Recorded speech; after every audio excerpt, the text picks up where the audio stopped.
Hi folks, welcome back to Hobby Nightmares, the show where we talk about nightmares that go on in a tabletop hobby. So maybe you can, live vicariously through these awful situations that people seem to go through in our hobby. But today, on today's episode, we will be discussing probably the greatest act of redemption we've seen in Hobby Nightmares for a long time. So hopefully you look forward to that. But first, let's hear from Mike, shall we? Whose name has been changed because he wants to remain anonymous. No problem. So Mike says, in our first Hobby Nightmare of the day, I've been listening to your stories for a while now, Chief, and I can relate a lot to the horror stories that go on. I got into Warhammer in 2017, just around the time I had disposable income. I bought my first Start Collecting box, Space Marines, and went down to the local Games Workshop to pick up some paints and get some pointers. My initial experience with the store was great. They watched over me as I painted my first Marines, giving me advice along the way. They seemed to be an active community in the store with players engaging with the hobby, whether that be painting or gaming. I built my first 500 points and got a few games under my belt. I was integrating with the regulars and having a pretty good time. Things all changed when I stopped playing small games against other beginners and started playing some of the regulars in 1000 plus point games. I think what we may see here is the very reason why a lot of Games Workshop managers skew their stores towards recruitment and not retaining regular customers. Do you know what I mean? We'll see. Let's carry on. In hindsight, these were some of the worst opponents a rookie could ask for. They would bring meta lists even after I said I wanted to play a more casual game. When I saw them place a couple of Imperial Knights on the table, I thought that fell off, but was too scarily awkward to see that felt off, but was too socially awkward to say anything. Needless to say, I got my backside handed to me on a regular basis. This continued for a while, with the worst of it coming against a Tau player who offered to play me in a 2000 point game, my largest up until that point. He seized the initiative and got the first turn. He used his gun line to mow down half of my forces in his half of turn 1. I gave it my best shot in my turn 1, but it's pretty clear the game was already over. I decided to call it there, packing up my models and leaving, much to my opponents and everyone in the store's surprise. I shelved my models and didn't return to the store, moving on to other hobbies. Yeah, I don't get this. I don't get their reaction, their look of surprise. Do you know what I mean? That is a 7th edition, and even 6th, but 7th especially, was bloody awful for stuff like this. Turn 1 stompings. Do you know what I mean? What is the point? That's not a game. That is not a game that is based around the lore of Warhammer 40,000, because that never happens. Both sides fight heroically, and one side just manages to pull out a Pyrrhic victory. Just about, at the end. That's what 40k is, that's how it plays. That's how it's supposed to play. If you're playing a game, and nearly every game you play ends up like this, you're not playing the game properly. I'm going to say that right now. You're not playing the game properly. Your opponent is supposed to be able to do stuff in your game and test out your skill level. Creating a meta list that annihilates 95% of the things coming up against it is not skillful play. It shows you know how to add up numbers properly. Alright? That's all it shows. You're not a good general, you're not a good player. A good player can take a rabble of peasants on the gaming table and still almost carve out a win, or even sneak a win sometimes. I've been beaten in the past by some terrible armies, but they're played by people who know their codex so well that they're able to pull out all of the stops and just about keep me at arm's length so they can win the game on objectives or other things, right? If you play games like this, you're not a very good Warhammer player. I'm sorry. You may know the rules. You may know, how to build incredibly broken lists, but that doesn't make you a good player. It makes you a bad player. You are a bad Warhammer player. Alright? If you do this anywhere else other than tournaments, you're a bad Warhammer player. That's it. That's how I define you. Okay? You're worse than a bad than an actual bad Warhammer player. You're worse than that, because you could be a good Warhammer player, but you choose to not be one. You choose to be a douche. Fine, you're the worst. You know, cheaters are below you, but you're the worst. Of the normal players, you're the worst, right? Do it in a tournament, no problem with that. Absolutely. Ream your pants, dude. I don't care. Bring the most broken thing you can and go for it. If you're in a store and somebody's told you they want to play a nice, chilled out game of Warhammer 40k, and they're not very good or they're very new, and you pull out a list like this and you turn them over at the top of turn 1, you're a douche. You are a douche. Don't do that. Alright? We want more people coming into the hobby. We don't want knobheads like you driving them off. Get in the fucking sea, please. Carrying on. Looking back, this store was a terrible place to play Warhammer. The maps had only a few pieces of terrain, usually in the deployment zones, but never enough to stop a first turn alpha strike, especially from a gun-heavy army like Tau. No one played the objective game, just kill your opponent before they kill you style of games. I only really enjoyed my games if I got the first turn, meaning I could reduce my opponent's forces before they got to counter me. I was sucked into the same playstyle that the store promoted, which I hated. Dude, yeah, exactly. You made the right call. You made the right call. You walked away. You went to do something else. You made the right call. A few years pass, and a certain disease kept me working from home for an extended period. During this time, I got the itch to build and paint some models. I did this for all of 9th edition, never playing a single game. Some of it had to do with the outside world, but a lot of it had to do with my negative experiences at my local games workshop. On a whim, I decided to venture into a local game store in the opposite direction of the Games Workshop store. Whilst there, I watched a few games of a combat patrol tournament and really liked the attitude of the players, as well as how they were playing. Boards had ample terrain and objectives were scattered across the landscape, giving them something to do other than kill their opponent's units. Dude, you've done well, bloody well done. Well done to you. You've literally done the advice that I give all of the time on this channel. You've said no thank you to one group of hobbyists.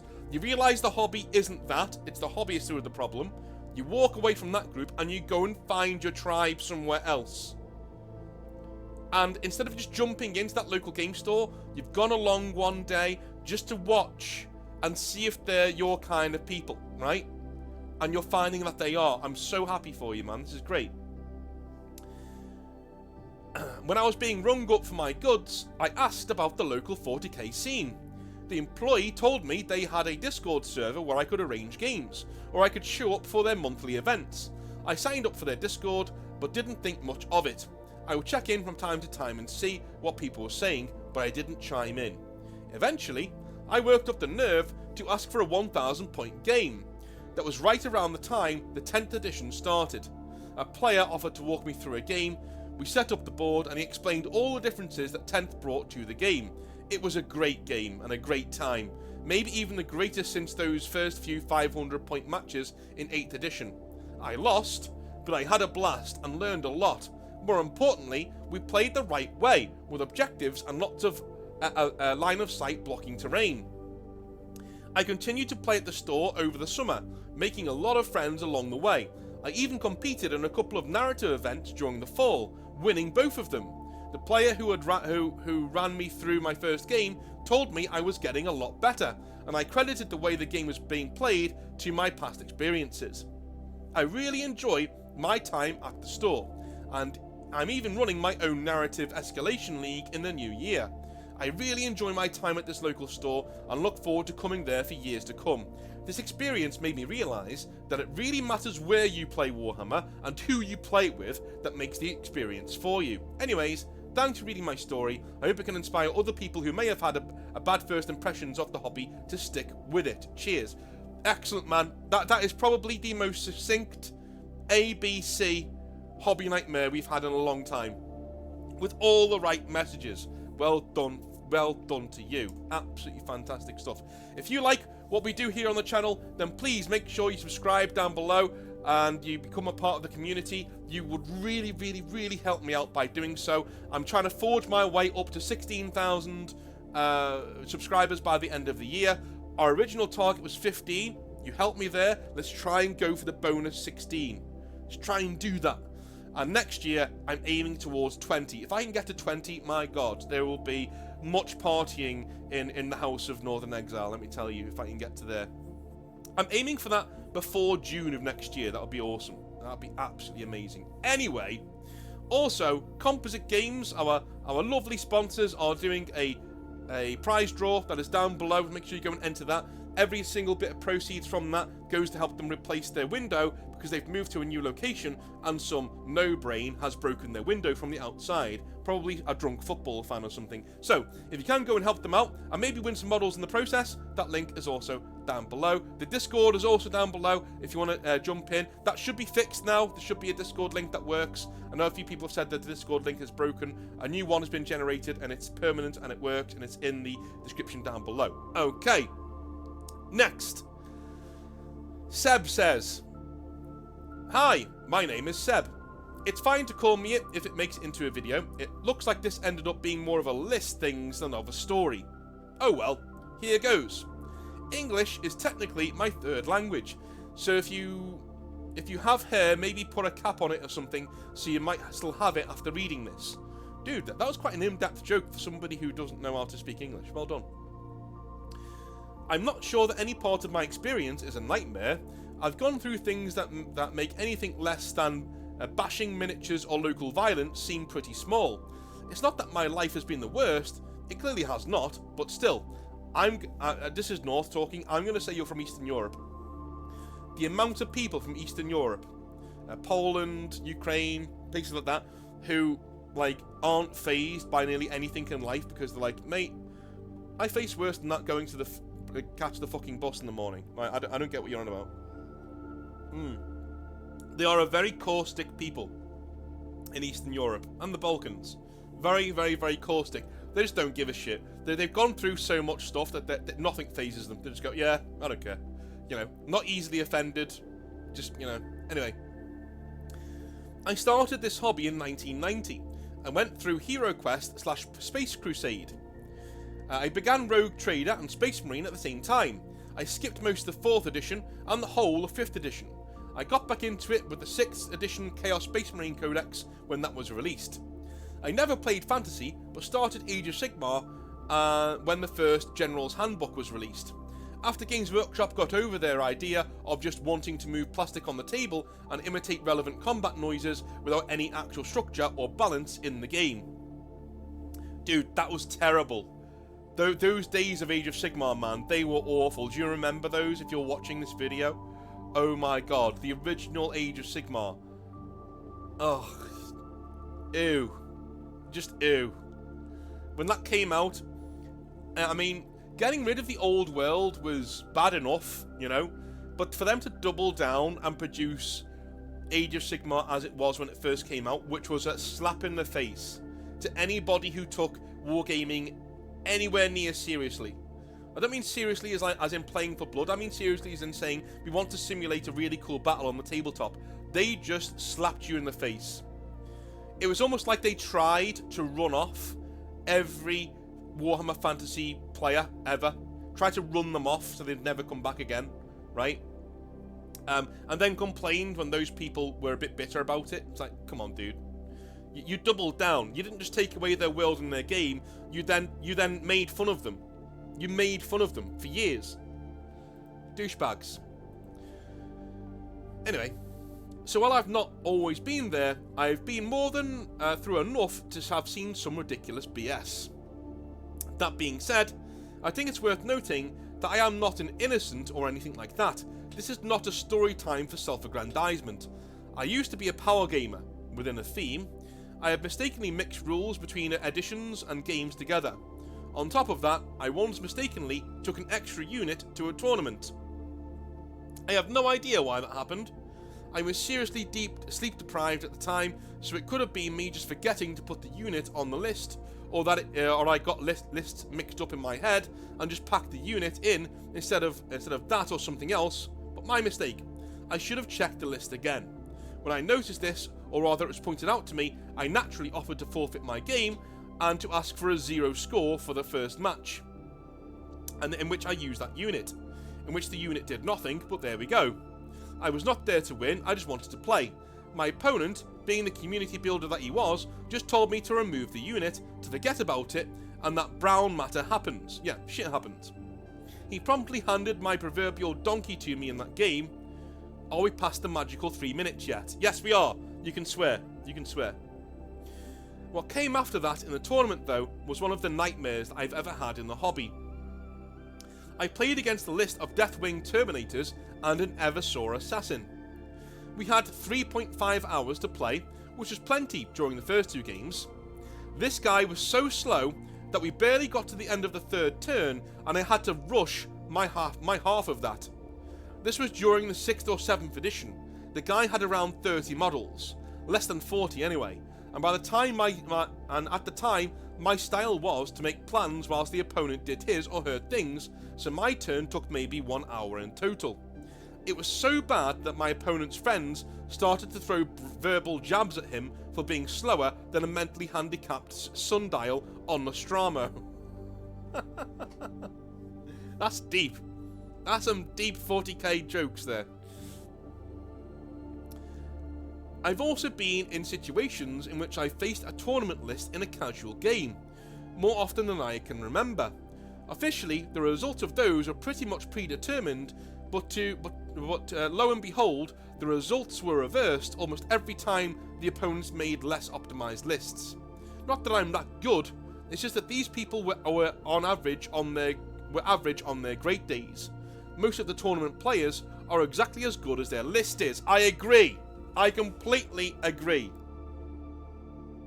Completely. Absolutely completely. I think upwards of 90% of tournament players are as good as their list building skills. You know, and I think tournament players will go out of their way to agree with that too. You know, if you're a veteran of tournament play, you know your list matters more than mostly anything else. Your skills make up the other 10% of your power level. Do you know what I mean? I've known the most dangerous players are tournament players playing a casual game with bad models. Those are dangerous players. If they're playing an average game with models that they don't usually bring to tournaments, that's a dangerous player right there, because they're able to eke out every single bit of power from their army. And also, there are some just very talented tabletop generals out there who are able to take, again, as I said before, a rabble of peasants and lead them to conquer half the world, because they're very good generals, right? I would say the vast majority of tournament players, though, aren't that, and that they are very good at building lists. You know, and playing to their, shall I say, what their army does, right? The vast majority of tournament players that I've seen, they generally have an army that does one thing very well, and they do that thing, right? Even if their opponent tries to stop them, their only main recourse to that is to try and wangle a way to be able to do it anyway. So if you're a close combat army, you know, and your opponent wants to stay away from you, your skill shows in the fact that you get into combat anyway. So that's where they do their skill. We're actually reacting to what the opponent's doing in a more, not a meta sense, but in a more speedy way, you know, as in rolling with the punches as they happen. Tournament players, as I've played a lot of tournament players in average games, they're not very good at that. They're not very good at that. So if you can throw a lot of problems at them at once, they tend to, like, sort of freeze and crumble a little bit, because they're like, well, you know, the one thing I built this list for isn't working. So, well, you know, because we're playing a casual game, dude, and, you know, you gotta roll with the punches. But list building is really important in tournaments. Really important. Maybe 90% a bit too high. Maybe I've said that for the memes. Do you know what I mean? But I do think that a lot of tournament players rely on their lists. You know, the vast majority rely on their lists. They're still good players, but they're nowhere near as good as what their lists show. Their lists will have you believe that they're these amazing players of Warhammer 40,000, and they're not, right? The best players I've ever played against, and I've played hundreds of games, maybe thousands, the best players I've ever played against have been random dads coming into the Games Workshop on a Tuesday afternoon, because they've got the day off. Those have been amazing players, you know, because they've got a lot of experience, They've come from Bolt Action or other games where they're much more tactical and reactionary, and they're able to think 2 or 3 steps ahead. It's like playing a really good chess master, right? They are 2 or 3 steps ahead of you during the game.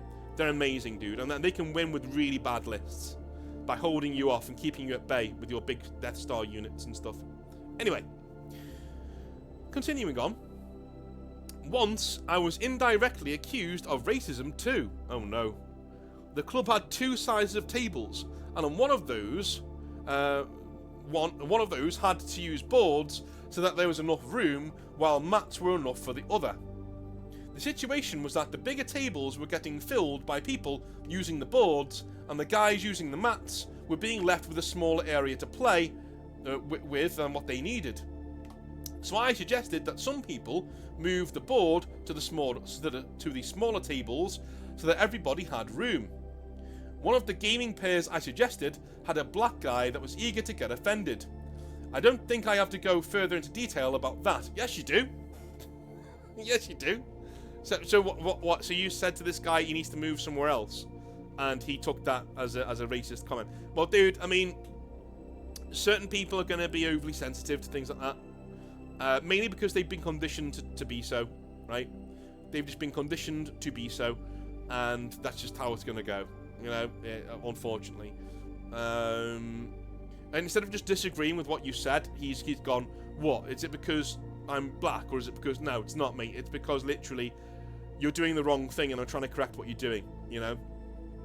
But I don't know any more about the context, so maybe next time, give me a bit more context and I can give you some definite answers. In his defense, his opinion about me was poisoned earlier by another white guy, an activist, who took it badly when I said that anybody not old enough and able enough should get a job and or go to school regardless of gender, race, nationality, etc. For some reason, I do not like that some people just do nothing and expect others to pay for them, for it makes me a list of isms if I do so. Maybe. The last story this time is about a sore loser. I once again arranged the game with this guy who was clearly not a tournament player. He had fluffy lists and all of that kind of stuff. I thought this would be perfect. Regardless of what sort of person he was, at least the list would be similar in power. We met and started the game and so on. He placed a nice looking Necron army and I placed my work in progress Khorne Demonkin army onto the tabletop. He complimented my painting. The red I managed to paint was, and still is, my best red paint job. A glorious red that would render any Blood Angel player incapable of not creaming his pants. I returned the compliment, and I honestly think he deserved it too. His army looked spectacular. We proceeded to get into the game, and I ended up winning.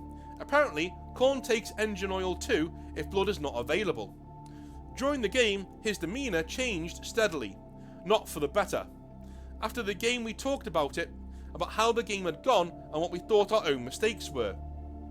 He was clearly very salty and finished his list of opinions with something like, if I had models that are so far from fully painted, I would have not dared to bring them to a game, whilst pointing at my army. I got confused by that for a couple of seconds and decided to take the conversation elsewhere while making a mental note that I will not play against this guy again. Yep, no problem there. There's no problem with you doing that. Absolutely. That's exactly what you should do. Make a mental note, nope, not this guy, and you move on. Time goes by, and I have a bad memory with names, and I ended up arranging another game with him. While being totally oblivious of who he is, I told him that I was bringing what I was bringing so he can take what he thinks is cool.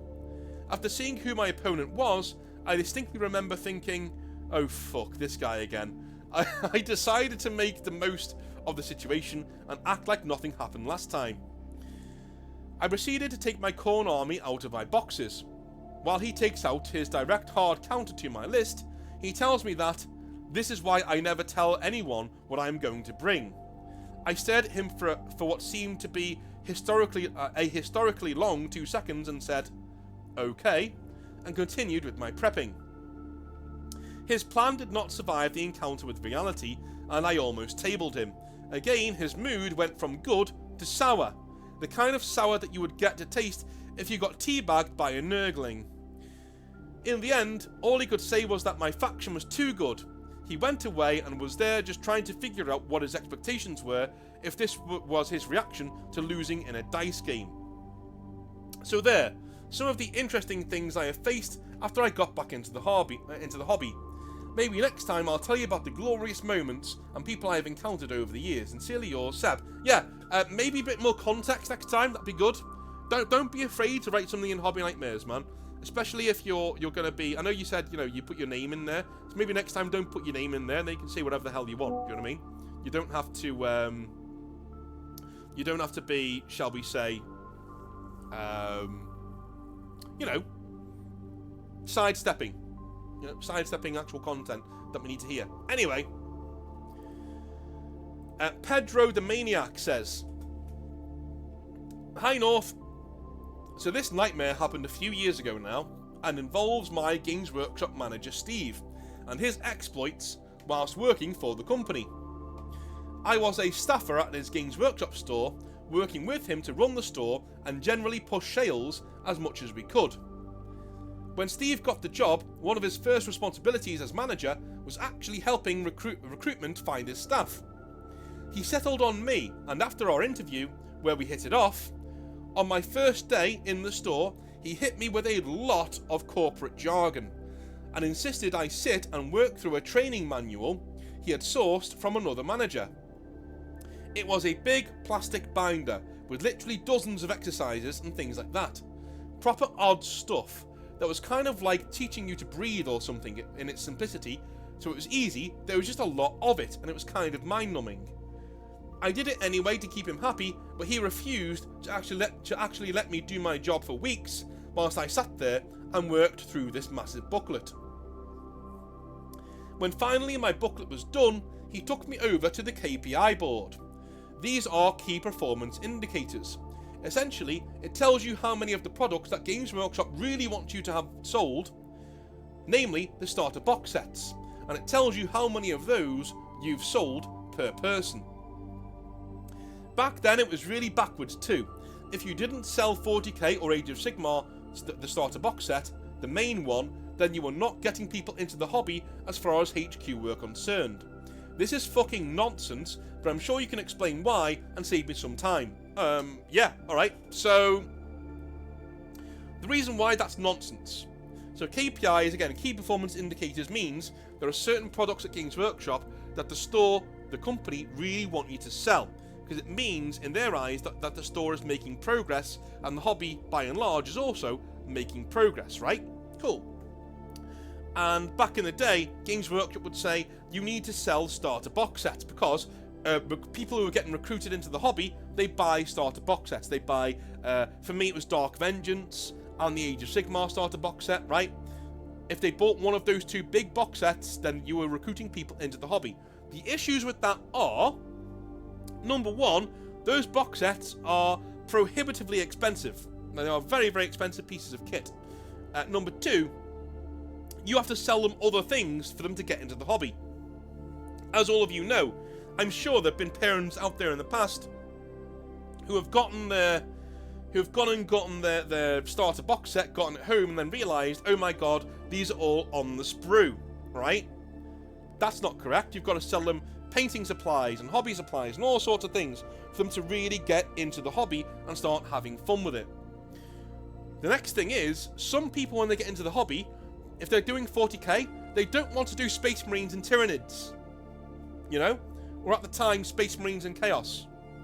Maybe they don't want that. The amount of times a young lad or whoever came into my Games Workshop store and said, listen, I really love Tau, because I love Gundams, so I'd sell him Tau. And I would get no credit for that whatsoever, because, as far as Games Workshop are concerned, I didn't recruit anybody into the hobby. Even when I did. I could walk out of my store, talk to a few people, get them to come into the store when they have no idea what Warhammer is. I can recruit them into the hobby by selling them what they want. Let's say one of them wants Gene Steel Occult, the other one wants Imperial Guard, and the other one wants Tyranids. I've sold them the starter box sets for those armies, and paints and all that, and they're now in the hobby, loving it. Yeah, as far as Games Workshop were concerned, I didn't recruit anybody because I didn't sell them Dark fucking Vengeance, the starter box set with Dark Angels and Chaos Space Marines in it. That's the worst starter box set we've ever done. Why? Because the Space Marines in the starter box set weren't even a blank chapter. You couldn't even say, you can paint them however you want, because you couldn't really, because these are fucking Dark Angels. That's what they are. And you can't get away from that fact. It's the most numbskull the first box set we've ever sold. Ever. It was terrible, right? If you wanted Dark Angels or Chaos, great. If you don't want Dark Vengeance. But according to Games Workshop, if I didn't sell a Dark Vengeance, I wasn't recruiting people into the hobby of Warhammer 40,000. That's bollocks. They changed it years later, right? When I was running my own store, they finally changed it to have any of the start collecting boxes or any of the starting painting supplies, and they brought out different editions of the starter box set too. Like smaller ones, big ones, medium ones, so it's dead easy to sell loads and loads and loads of KPI performing box sets. It was great. But until that time, it took them ages to bring in that model. It was so infuriating. Anyway, moving on, Pedro says. Okay. When I was done with my training, he took me to the KPI board and showed me he had sold 8 starter box sets and I had sold 0. He then admonished me for this and told me I needed to catch up as quickly as I could. I, as you may expect, told him I had only sold no box sets because my job for the past 2 weeks had been working through his manual and he wouldn't let me do anything else. He told me, well now, that won't be a problem anymore then, will it? I am interested to see how you perform. Cheers, dude. Pressure much? Yeah. Fucking hell, man. Wow. Against some odds, I started to do pretty well. Ignoring everything the training manuals had tried to teach me, and instead just being a happy person who wanted to honestly know about what cool stuff people were thinking of buying at Games Workshop. The approach seemed to work well, and I started to sharpen my skills of giving people introductory games and showing them how the game itself works in and of itself. I'd have a lot of fun doing that, and eventually my KPI sales started to catch Steve's. One day, a big family group came in towards Christmas, as a dad and his 4 boys were going to get into the hobby together. It was a massive group, so we split the party between ourselves. I took 3 of the lads, and Steve took the dad and the other son. I ran intro games for my lot, whilst the son from the other group eventually joined us, and got them really excited about the Age of Sigmar box. A few of the boys wanted to play Khorne, and a few Stormcast, so it worked out really well for them to get the starter box set. In the end, they bought 4 starter box sets. Wow. Their dad dropping a load of cash to get his sons into something that he, of course, loved. I was absolutely shattered by running all of those intro games, but looked up when the customers had left, very happy, to see Steve walking over to the KPI board at the back of the store, and he put all 4 starter box sets that had sold onto his own chart. I asked him what gives. He told me I had played some games with the kids whilst he had closed the sale with the dad, hence it was his sale. I told him that the dad had asked the kids if they wanted the 4 starter box sets, and the kids had said yes after their intro game, mainly because of the fun they had and the effort I put in to get them enthused into the hobby. Steve disagreed, saying the kids were already into the idea of the hobby and that my own input was not as important as I'd like to tout. Wow. Oh no. I told him I was taking my break and slammed the door in his face before going upstairs to have a shit and calm down.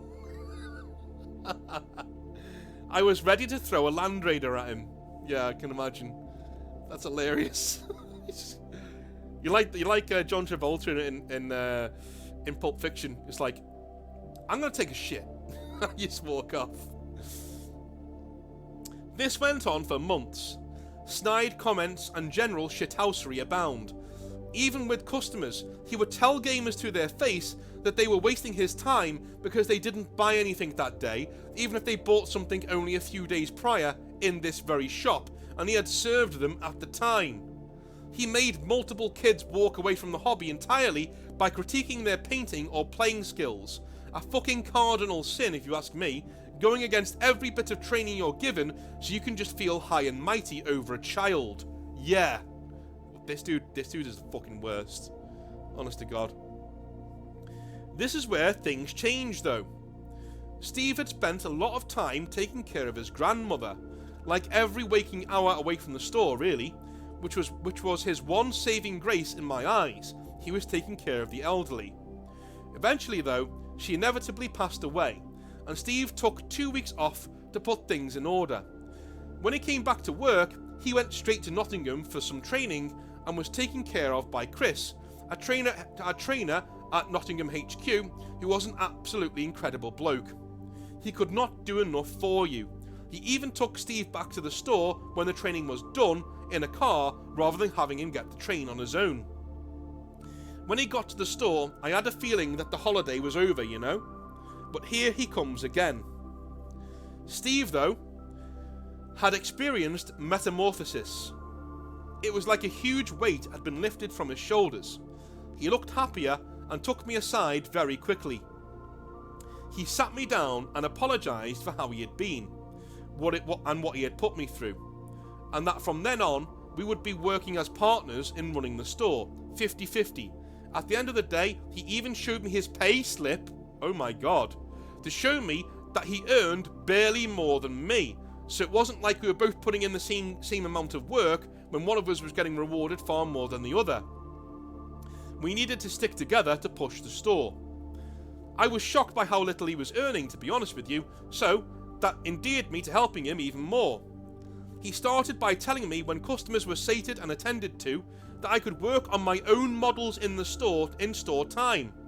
It was important to him that people saw the fun the hobby brought out in people, so asked me to always be happy and smiling whilst doing my own models, even if I was having a bad day, even if I had to fake it. And that I could do. That was a more than fair request. Yeah, that is completely fair. Yeah. If he's saying you can do your own models in the store, and then says, listen, do you mind, like, at least looking happy whilst you're doing it? Mate, that's more than, yeah, great. Good stuff. He didn't have to show you his pay slip, like, that was a bit much, but, you know, I mean, maybe he thought, I don't want him to think that I'm coming in bullshitting him. You know, maybe he thought, I want him to know that we're in this together, sort of a thing. I don't know. Anyway, I was flabbergasted by this change. Flawed, but still skeptical. Yeah, I can't blame you. As the months went on, Steve threw himself into making the store better. He even started doing a campaign in the store and did weekend tournaments on Sunday called Sunday Night Combat League, which would see folks head in to play Kill Team to generate a crazy atmosphere.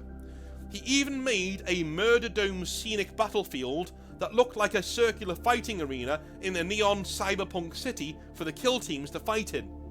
He said he got the idea from Mass Effect 3's Armax Arena and Mad Max. Wow, that's such a creative... That's cool, man. That's really cool. Oh my god. He should have brought in like a boombox and a microphone to announce the teams. Like they're professional wrestlers or something. You know, treat it like the darts, you know, the darts in the UK. That'd be awesome. It was a smash hit, and we sold so many smaller boxes to outfit these teams, and some even had fans. Yes, literal fans. Like some of the players that we called coaches actually adopted team colours for their models and turned up with their friends wearing that colour and scarves with that colour on. They didn't turn up in team t-shirts or anything that tragic, but still, it was really cool to see vibrant colours around the store. Greens and whites, reds and golds, blues and whites and silvers and blacks, all across the place.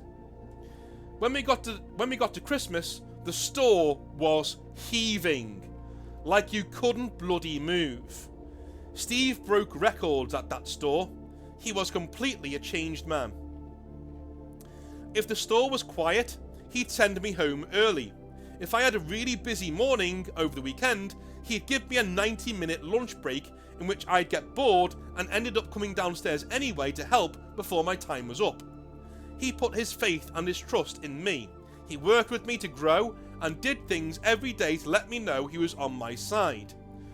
I was just about ready to walk through walls for him by the time it came for him to move on. He was called by Games Workshop to run a much bigger store than ours, and in all honesty, I couldn't blame him or them. His farewell at the store saw actual tears, I shit you not, from some hobbyists who had sworn up and down he was the worst ever only a few years earlier. So, how did he do this? He just changed his attitude and told me that as soon as he stopped caring about what corporate said or did, he enjoyed his job immensely. He'd been told as much by Chris on the car ride back from HQ that day, and along with his grandmother passing away, it had changed his entire outlook. He had been living just to take care of his grandma and keep the store running. He was obsessed with it. When he got back, he honestly couldn't give a shit if they fired him or not. So just went for it and had fun. He always pushed recruitment, and every event we did was geared to attracting new customers and keeping the customers that we already had. That is why the store heaved. It was so successful that even on random Tuesday afternoons, we could barely move when the school clubs made their way to Games Workshop. As far as I know, Steve is still going strong at one of the larger Games Workshop stores in the UK. I will let your listeners guess as to which one it is. I left Games Workshop a few months after Steve transferred. I was offered the role as manager in the store if I did some training, but I was kind of done and wanted to try something new. I actually had my degree in game development all sewn up, and so I headed off into that career in video games, and I've been living in Warsaw, Poland for the past 5 years. I really don't want to say what company I think you work for, but there's only one that you could really work for in Warsaw, Poland. So, I hope you haven't doxed yourself. These have been some of the most stressful and joyful years of my life. Yeah, now I definitely know who you work for.